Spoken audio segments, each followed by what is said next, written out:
Bringing management accounting skills to small and medium-sized businesses. Tory Wagg, Managing Director of Panthera?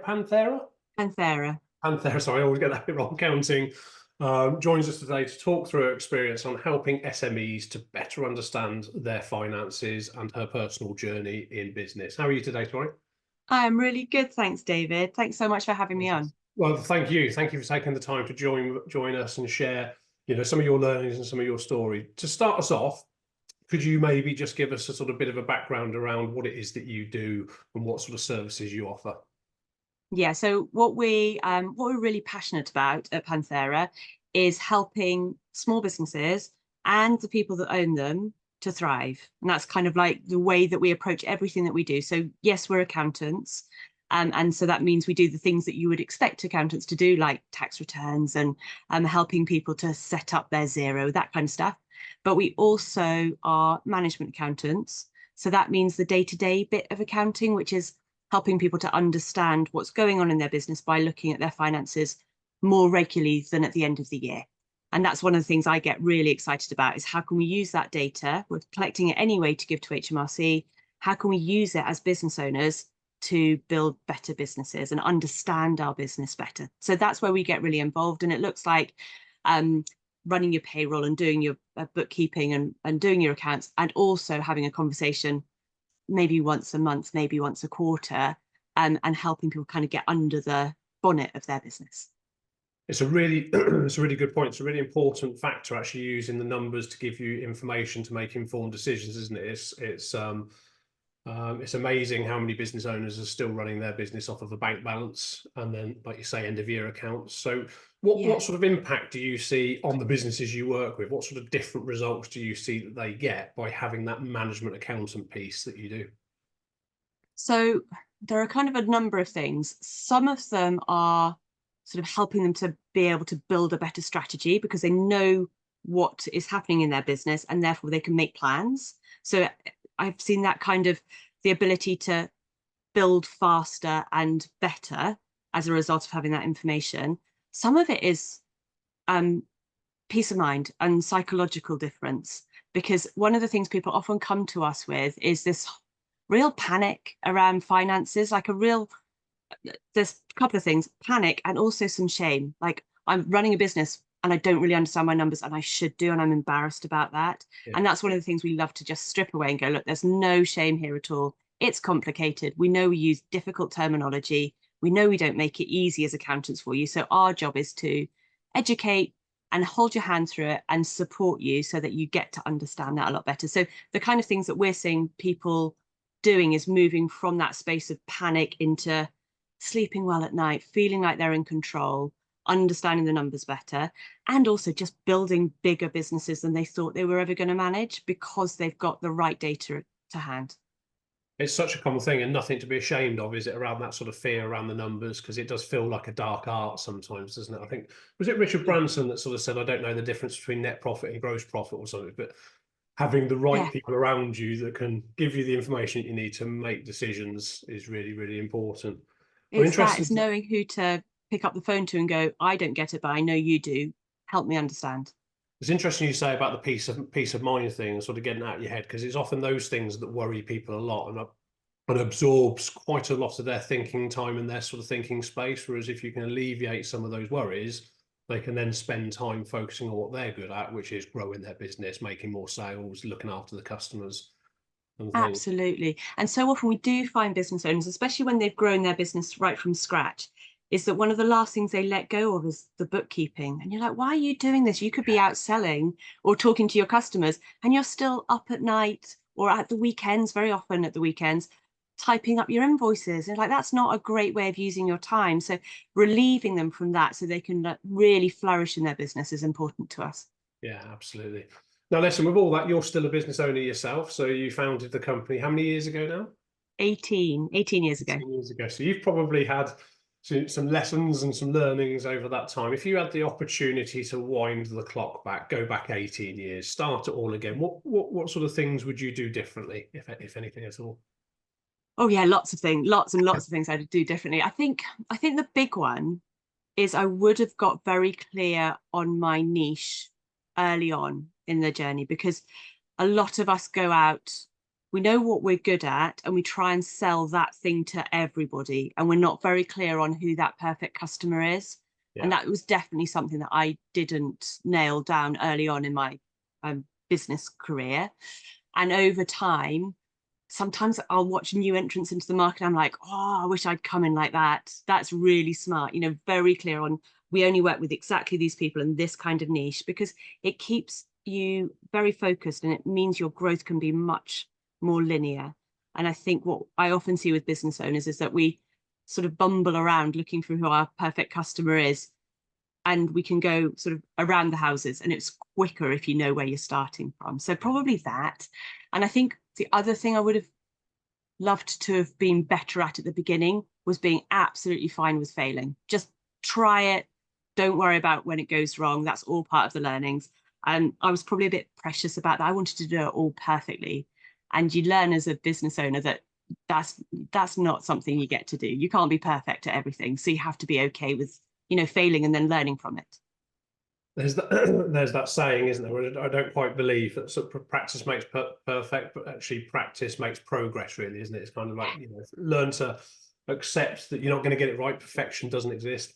Not very easy to do. It's easy to say, but it's not very easy to do. Really So not easy to how do. many years do you think you went on without finding that niche and without sort of getting over that pursuit for perfection? How many years of Oh, learning? a good few years. You know, I would have thought 5 or 6 of them. When I first started my business, I started my business just after I'd had my first child. I thought, I tell you what I really need this year is a small baby and a small business. And I saw somebody on LinkedIn today or yesterday saying, if you're an entrepreneur with children, you've got lots of, you know, however many children you've got. I've got 2. So you've got 3 startups, you've got your business and you've got your kids. Yeah. And it does feel a bit like that. And so those first few years when I was juggling childcare and business and things like that, I definitely wasn't very focused on who that ideal client was. I think it was as the kids got towards school that I started to really think a bit more about the strategy to my business. Yeah, it is true that it becomes part of you. The business is your baby, and as you grow it, it then needs to take on its own personality, its own organism, its own identity, doesn't it? And you then serve the business effectively. Yeah, and it can be quite a needy child sometimes. Very sometimes. You mentioned niche, and it's one of those things, again, it's not very easy to do, because it's easy to say focus on a niche, get really specific on your target market. And I think Seth Godin sort of captures it well in his book. I can't remember the name of the title of the book, with the purple sheep on the front cover. It's kind of, Yes, I can picture it. if you try and say something to everybody, you say nothing to nobody. Whereas if you get really clear on that target market. So what sort of process did you go through to really realize that you needed to get specific, and then how did you find that perfect market for you? Um, I did quite a lot of this by gut, actually. I sat down and I thought about, who do I really like working with out of my client base I've got at the moment? Yeah. Which ones do I want to turn up for those meetings for? Who do I get excited? I'm like, Monday morning, oh, I'm seeing so and so, brilliant, they're exactly who I want to see. So I worked backwards from some of that to then say, right, what is it about that I really enjoy? And then I also looked at it from the other side to say, where can I add the most value? So where do my skills fit really well? And so things like, we only work with service-based businesses, that came out of that process, because we knew that by being very good at doing one thing very clearly, and saying no to some other people that we loved. You know, we had some lovely people in the retail area. We had lots of nice people doing hospitality, and we just said, actually, that's not our sweet spot. So we came down to service-based businesses of a certain sort of size where we could really make a difference, and also brought in the idea that we're good at understanding family businesses.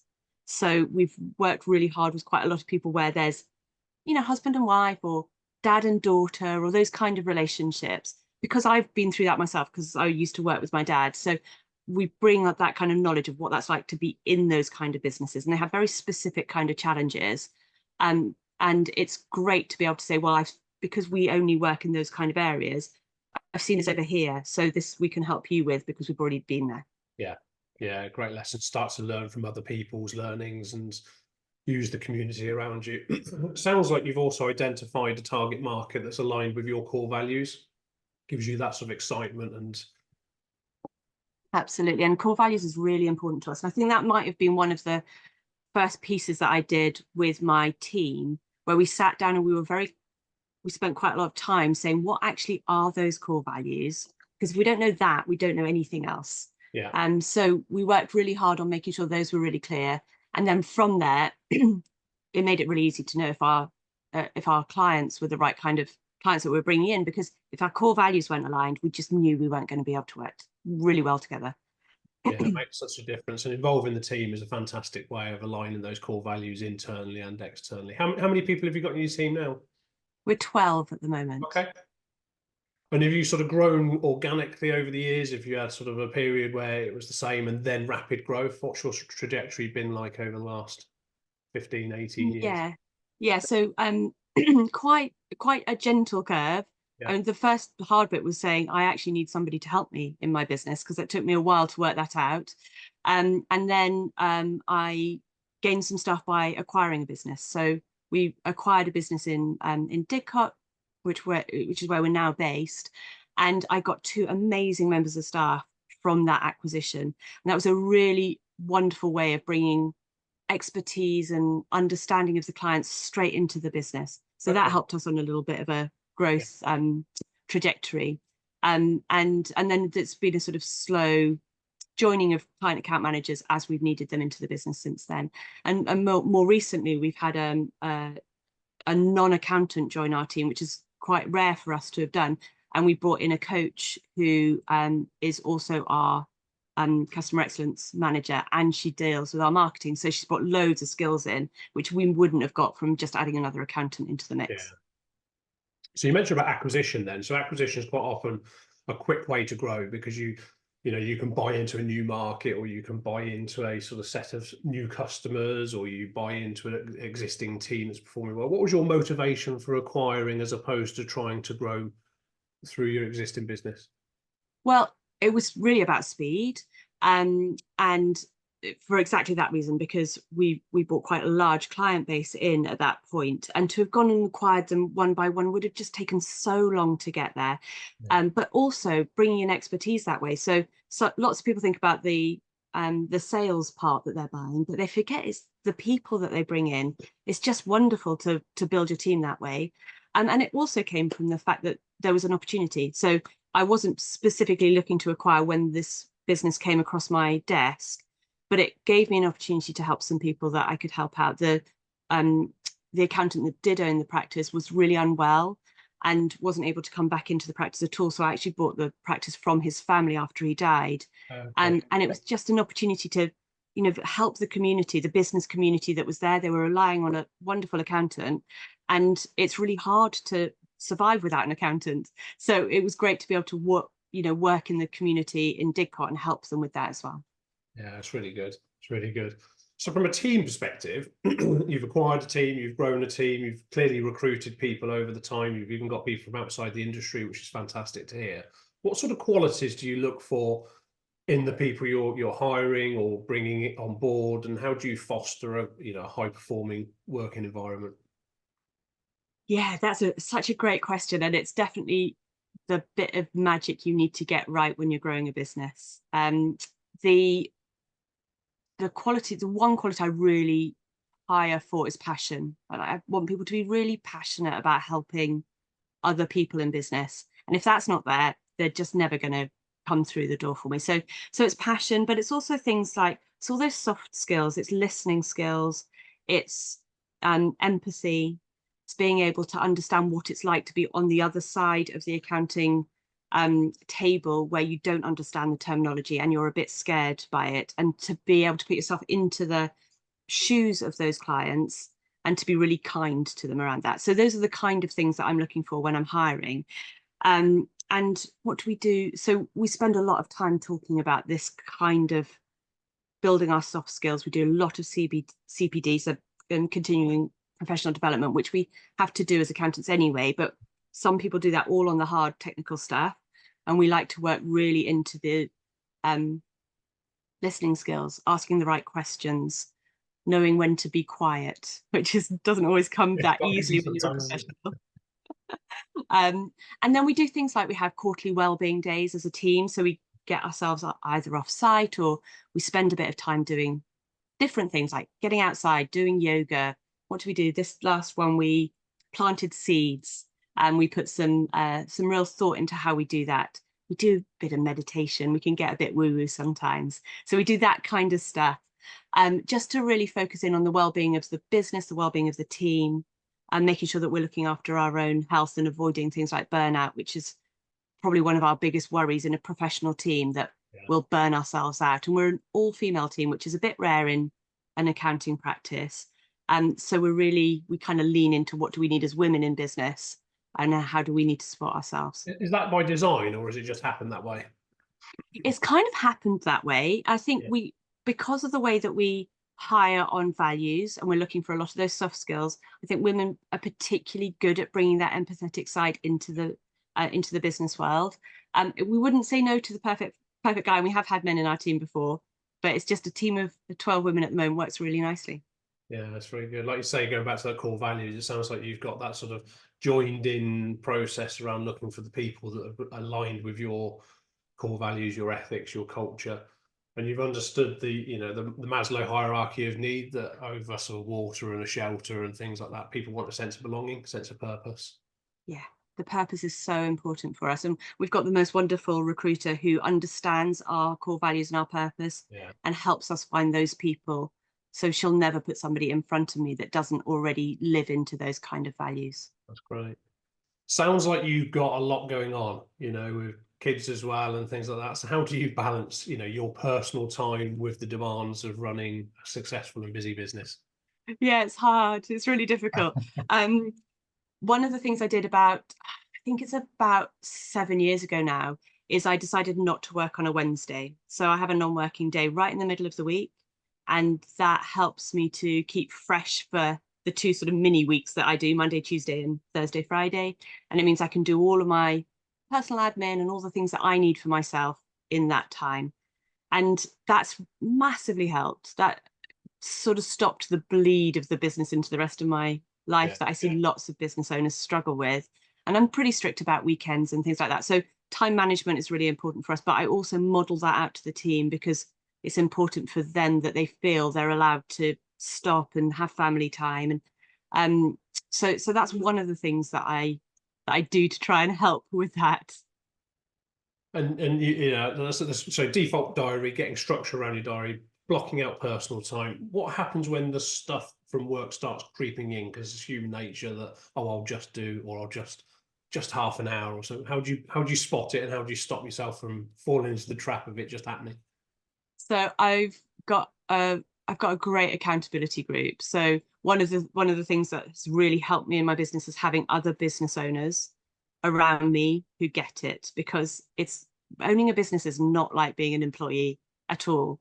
And it's really, I think it's really important to have people around you who get what that's like, and they'll rap me on the knuckles and go, were you working on Saturday by any chance? I seem to see something. What was that about? You promised you weren't going to do it. So accountability, I've set goals, I hold myself accountable, and my accountability group help me with that as well. So that really helps to make sure it's not happening. The family are quite good at, going, is that work you're doing there, or is it something else? And actually it's become a habit. And now I've got used to the idea that I don't work at the weekend. It's pretty rare for it to sneak in. And I've had to learn to say enough is enough, and to get off the hamster wheel. That's really good. Very, very, very good. Not many people can manage to get that much discipline, especially when it is their own business as well. A common theme of these interviews that I've come across is that environment piece. Is, business can be lonely if you let it, but there are loads of people out there that if you reach out and connect with and ask, there's a support mechanism, even in other business owners, even in other accountancy firms, I'm sure, it's ask for support, ask for help. People are willing to give it, aren't they? Oh, they absolutely are. And I think definitely that was one of the learnings we got from lockdown, was that because we were forced into needing to lean on other people, it was incredible the sort of support that was out there. And some of those groups that I found have carried on, and they, it didn't, just because we're not in a lockdown situation anymore doesn't mean the need for that kind of support has disappeared. In fact, I think it's probably just as necessary now. I think people are as wobbly now as they were 3 or 4 years ago. So yeah, the kind of leaning on your network is so important. Yeah, I agree. So what does the next 5 years hold? You've had clearly a lot of success over the last 18. Where do you see yourself in the next 5 years? And have you got any advice for other business owners that are looking to grow? Yeah, so in the next 5 years, well, we've got a 5-year plan. It's shared with the team, and we know what we're working towards. And it's not, take over the world and become the next PwC. It's quite a controlled growth plan that we've got, because I know where I like to work, and I like to still be able to do client work. So I don't want to be so far removed from the business that I don't see clients anymore. But it'll be a slightly bigger version of where we are right now. For what advice for people that want to grow? Well, have a plan. It's so simple, and it doesn't have to be a crazy 12-page plan with loads and loads of information. Just have a plan. And I mean, it's great to sit down and write a plan, but if it goes in the drawer, then it's really not much use to anybody. So go back to your plan at least quarterly, preferably monthly, and make sure that you're doing the actions that are going to take you to the next step on the plan. So I would definitely say that's got to be at the core of how you get good growth. Otherwise, you can grow in a sort of organic way, which can work really well. But if you don't know where you're going, I don't think you're ever going to quite hit the things that your business is capable of doing. And I'd also say, go outside of your business to help, get somebody to help you with that. So making sure that you're being pushed or helped along by a mentor of some sort, somebody that can say, is that big enough? Or actually, is that a crazy plan and you'll never get there because of this, this, and this? And have you thought about these risks? I think you just get there faster if you get some expertise in on that. Yeah, you think of the world of sports, people like Roger Federer, Tiger Woods, or your sporting heroes, they're exceptional at what they do, but they still have a coach or some mentor, somebody from the outside, spotting the things that they can't spot, keeping them accountable. That vision, where you're going, having the plan to get to where you want to get to, and hold you accountable to those actions. Doesn't have to be complicated, does it? It's just no, it doesn't at all. And I think there's something wonderful about having somebody by your side that's got your back on this stuff. And that's that lonely piece that you said, how lonely it can be being a business owner. I think it's really true. And I think the loneliness gets to people, and you can overcome some of that by having somebody who's just there to help you get through it. Absolutely. Listen, that's been really, really enjoyable. It's a fantastic story. I'm looking forward to seeing the next 5 years of sustainable growth from yourself. Is there anything else you'd like to share with the listeners, and where can they come to find you to find out a bit more about what you do and reach out if they want to? Yeah, so you can find us at Panthera Accounting. We're based in Didcot, and we love to hear from service-based business owners in the sort of maybe we've got a team of 5 to 15, that kind of area. Those are the kind of people that we really love to work with.